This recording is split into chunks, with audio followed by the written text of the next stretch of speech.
This is the only exercise I'll need for the next 4 months. Anyone else just remember browsing through the eShop one day and stumbling across this thing? It's called Jump Rope Challenge, developed by Nintendo EPD. Yes, Nintendo's own in-house developers of all people. A free eShop only title, surprise announced by Nintendo on Twitter in the middle of a really bad rash outbreak. A very uncharacteristic move for the company, mainly because said the company didn't really have a say in it at all. During Japan's stay-at-home orders in 2020, a small group of EPD developers decided to develop an exercising game to stay fit. Something lightweight that was more focused on here's your Joy-Cons, get your steps in, rather than a full force workout regime like Wii Fit. So when you open up the game, all you have to do is...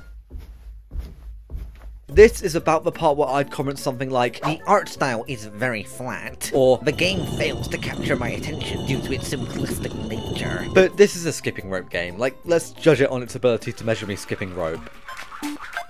It can certainly do that. The idea is you jump as if you were skipping a rope and use dual Joy-Cons to swing your arms as if you were actually holding said skipping rope, and it all tracks well enough. Obviously, if you want to slip into the dark side of cheating on the Nintendo EPD developer's pet project, you can just shake your arms up and down to cheese it. This is like milking a cow. Weirdly enough though, I don't think I or anyone really has the heart to cheese a game like this. Obviously it served a much grander purpose a few years back for reasons, but now it's a charming piece of Nintendo history.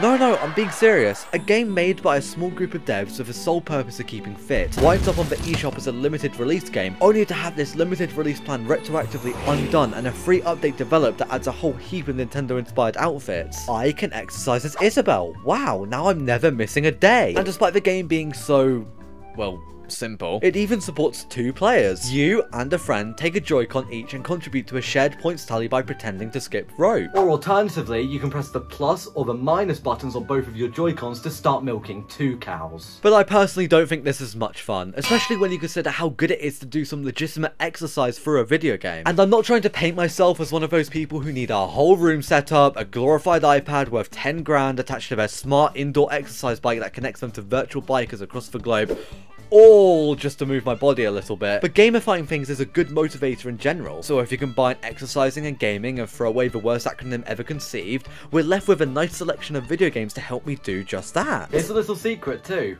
They're all Nintendo games. Wii Sports, Wii Fit, Wii Fit U, Wii Sports Club. It really got milked around this point. Jump Rope Challenge, Ring Fit Adventure, Just Dance. Already touched on that one way back when. They all belong to a genre of gaming no one really talks about, but everyone attributes solely towards Nintendo. It's weird, right? Everyone can bring up the fact that the Wii got their parents or their extended families into video games, and it was all thanks to motion controls making games easier to play. But people hardly mention that the main games they were playing were exclusively Exergaming games. But to be fair, it's not like they've only been around since the 2000s. Even Atari of all companies had their go at their own Exergaming accessory. Before you even ask, 1 release game, 2 never made it past their publishers. The 90s had a very weird phase of let's try and push the concept of virtual reality onto consumers before it's ready. But the 2000s brought with it the coolest, most unique, objectively best, subjectively best, and amazing advancement in fitness games.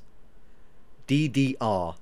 Mario Mix. You've probably seen Dance Dance Revolution in some form across media like TV shows and film. Move your feet to hit the coloured arrows and dance to the beat. A relatively easy concept, but one that's hard to execute in real life. I guess you could consider it a form of rhythm game, come to think of it, seeing how you're pressing buttons in time with music, just a very physically intensive version. But you know what's even cooler than DDR?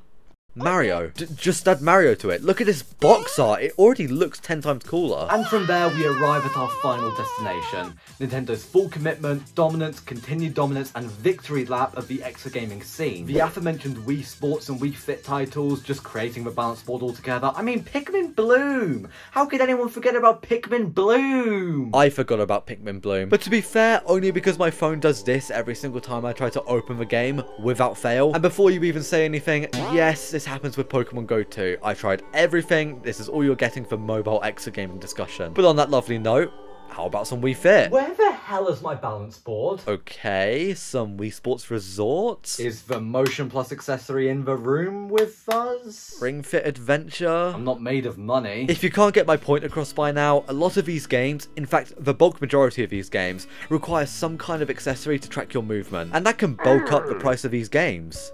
so to speak. Which ironically enough makes the barrier of entry for what's usually a casual gaming genre quite hard to break through. It's also why Wii Sports did so well, that and being packaged in with every Wii system. All you need is a Wii remote, which, believe it or not, is also packaged in with every Wii. And it's also why I enjoyed Jump Rope Challenge so much, same principle, just with the Joy-Cons. But that's not to say the accessories aren't worth it. Some fitness games have proven themselves to be genuinely good and great workouts, others less so. But the important part is they motivate people to keep their body moving, and if they all succeed in that, then sure, your big Joy-Con ring is valuable to someone, Nintendo. So, overall, yeah, the Exergaming, Craze, and Jump Rope Challenge and all these other fitness games are good motivators to exercise for people. But me personally, I'm still choosing the bike over them, sorry.